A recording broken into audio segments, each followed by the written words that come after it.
Bibiliya yera itangiriro igice cya 27 Rebeka yoshya Yakobo kuriganya se. Isaka ashaje amaso yamaze kuba ibirorirori ahamagara imfura ye Esawu ati mwana wanjye, aritaba ati karame.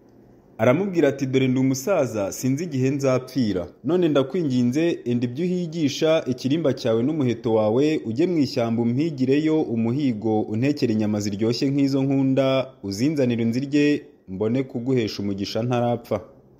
Rebeka yumva Isaka abwira umwana we Esawu ajya mu ishyamba guhiga ngo ahigurire se umuhigo. Rebeka abwira Yakobo umwana we ati numvise so abwira Esawu mwene so ati mpigurira umuhigo untekere inyama ziryoshye nzirye ngo heshereze umugisha mu maso y'Uwiteka ntarapfa. Nuko none mwana wanjye wumvira ibyo ngiye kugutegeka, jya mu mukumbi unzanira abana b'ihene beza babiri, nanjye ndabatekera so babinyama ziryoshye zimeze nk'iza kunda, nawe uzishyire so azirye aguhesha umugisha atarapfa.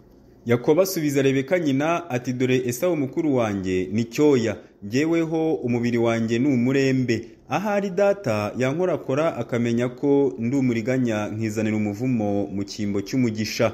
Nyina aramubwira ati mwana wanjye, umuvumo wawe aba ari njye ubaho, nyumvira gusa ugende uzinzanire. Aragenda arazizana aziha nyina, nyina ateka inyama ziryoshye nk'izo se akunda. Rebeka yenda imyambaro myiza ya Esawu imfura ye iyo yari afite mu nzu ayambika Yakobo umuhererezi, kandi ashyira impu z'abo bana b'ihene ku bikonjo bye no ku ijosi rye aharembekereye, aho umwana we Yakobo za nyama ziryoshye yatetse n'umutsima yavuze. Yakobo ahabwa umugisha na se, ajyaho se ari aramuhamagara ati data, aritaba ati ndakwitaba, urinde mwana wanjye. Yakobo asubiza se ati ndi imfura yawe Esawu, nkoze ibyo wantegetse, ndakwinginze byukurye ku muhigo wanjye kugira ngo umpeshe umugisha. Isaka abaza umwana we ati niki kiwukubonesheje vuba utyo mwana wanjye? Aramusubiza ati nuko Uwiteka Imana yawe impaye ishya. Isaka abwira Yakobo ati mwana wanjye, igira hino ndakwinginze ngo ukorakore menye yuko uri umwana wanjye Esawu koko cyangwa ko utari we. Yakobo yegera Isaka se aramukorakora, aravuga ati ijwi ni irya Yakobo ariko ibikonjo ni ibya Esawu.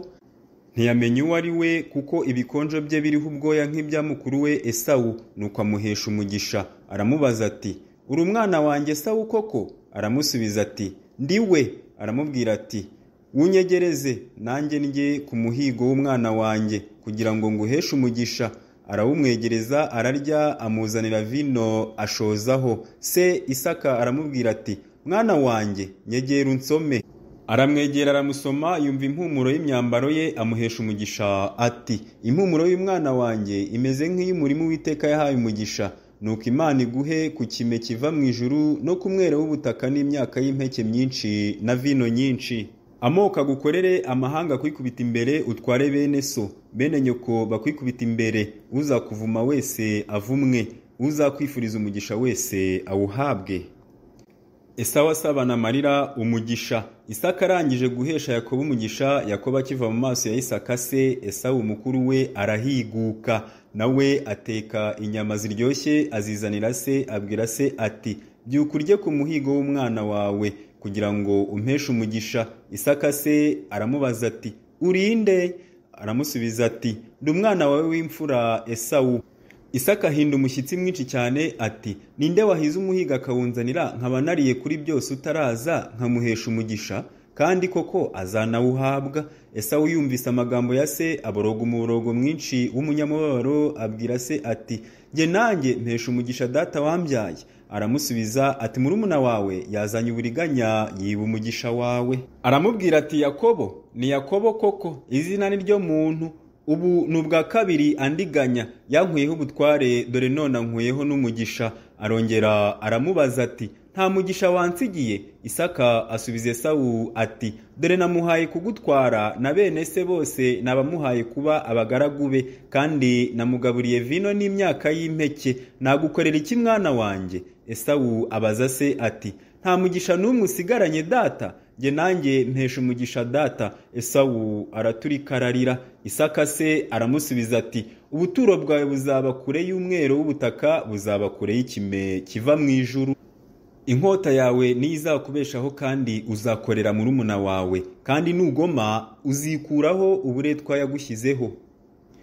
Esawu ashaka kwica Yakobo. Esawu yangira Yakobo umugisha se yamuhesheje. Esawu aribwira ati, iminsi yo kwiraburira data iri bugufi, nibwo nzica murumuna wanjye Yakobo. Babwira Rebeka amagambo ya Esawu imfura ye, atumira Yakobo umuhererezi aramubwira ati, dore mukuru wawe Esawu agiye kwimarisha agahinda wamuteye kukwica.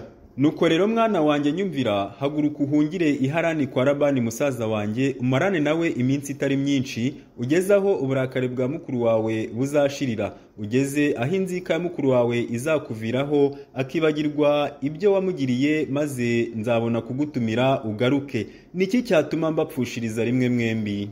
Rebeka abwira Isaka ati, ubugingo bwanjye burambiwe b'Abahetikazi. Yakobo yarongora umuhetikazi nka babandi, ubugingo bwanjye bwamarira iki?